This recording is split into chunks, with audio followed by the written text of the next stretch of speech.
Welcome. Gather round and listen to a biblical prophecy as old as time under the satanic indoctrination of Roman Catholicism. A biblical prophecy about human rights faith, expectation of a prophet to arise, fulfilled prophecies by a living Ethiopian Orthodox human rights prophet, and the diplomatic strength of the human spirit to overcome neocolonialism, global financial colonization of today. This is a divine journey through 15 Messianic prophecies said to predict the divine arrival of a savior for everyone under global Jesuit imperialism unwittingly. For ages, these biblical prophecies have been whispered, passed down from grandparents to grandchildren, each one a piece of an Ethiopian puzzle from above.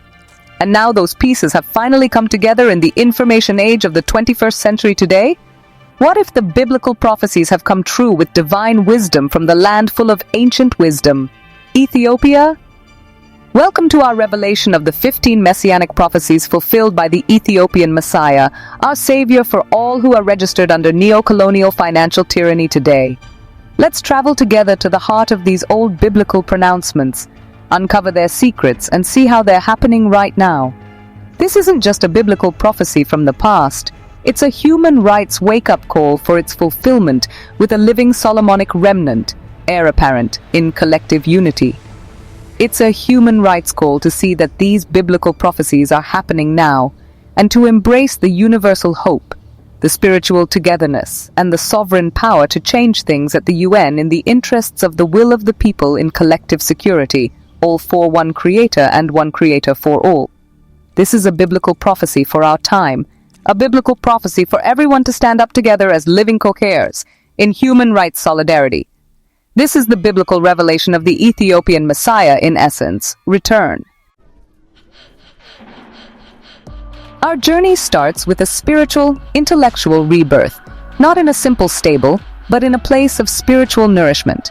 The Ethiopian Messiah, it is said, will be intellectually reborn in Bethlehem, the house of bread, a symbol deeply connected to every Ethiopian Orthodox church for its sacred baptism rituals.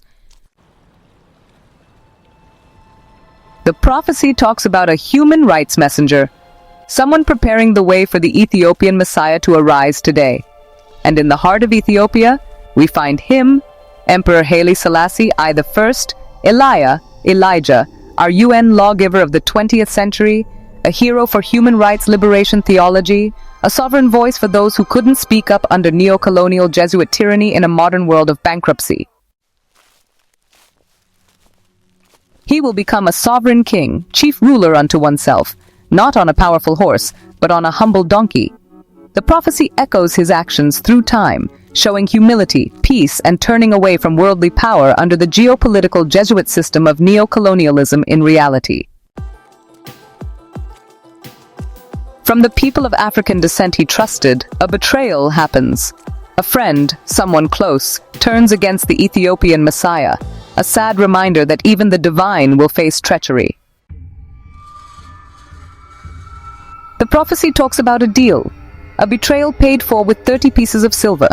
We see this fulfilled when church funds are misused, a powerful symbol of spiritual corruption, when church funds could be used to demonstrate against neocolonialism, in which the whole world has been delivered up to without any mutual agreement given by the sovereign will of the people. The money, tainted by betrayal, ends up at the potter's house, used for burying the faithful.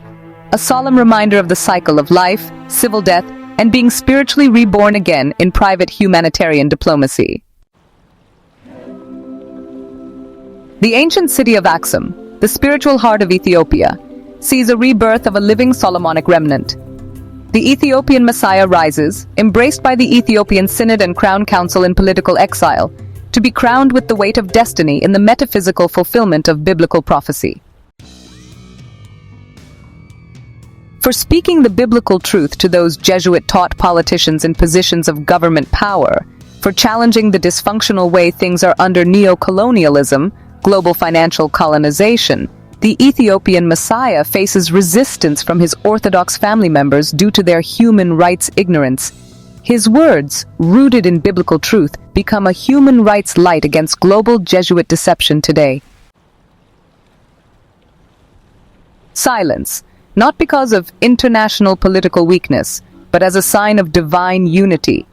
The Ethiopian Messiah, embodying the idea of one autonomous church, one religious body, stays silent before his orthodox accusers, who despise his divine Ethiopian testimony. Though not nailed to a physical cross, the Ethiopian Messiah endures a political crucifixion, rejection by Jesuit criticism. His hands and feet are bound by the political limitations of a Jesuit law society that doesn't fully comprehend how human rights entitlements are accredited in equity, fairness. Offered vinegar, a symbol of bitterness and denial or plausible deniability by Jesuit-taught civil servants, the Ethiopian Messiah thirsts for something more for all, international justice. But his diplomatic strength is in empowering the people of African descent to collectively fight for their own human rights to life, so that liberation from underneath neocolonialism becomes a reality. Denied basic human rights to life, living in full equality, but still strong in spirit, the Ethiopian Messiah is lifted up, not by a miracle, but by the collective will of the people demanding real international political change, choosing humanity, a neutral global economy. The modern world offers a different kind of tomb, a system of debt and being kept down under a Jesuit system of geopolitics. The Ethiopian Messiah lies in this metaphorical grave until the human rights judgment day that the will of the people awaken from their modern-day mental slavery, a stark contrast to the wealthy lives of the privileged few. But civil death, debtor-citizen taxpayer status, even in this metaphorical sense, can't hold him bound under neocolonialism. The Ethiopian Messiah diplomatically rises against global Jesuit imperialism as a means to eradicate the debt-based Jesuit system of global financial exploitation currently, this time through the sovereign will of the people safeguarding our human birthrights, to implement an effective diplomatic remedy by invoking international sanctions against the man of lawlessness at the Vatican Unholy See, thus reclaiming his rightful place at the UN world body in a fair and just modern world without Jesuit terrorism and financial apostasy. He is the conquering Lion of Judah, without Jesuit rivalry. His human rights roar shaking the foundations of outdated Jesuit power structures in our modern world of social democracy, political choices.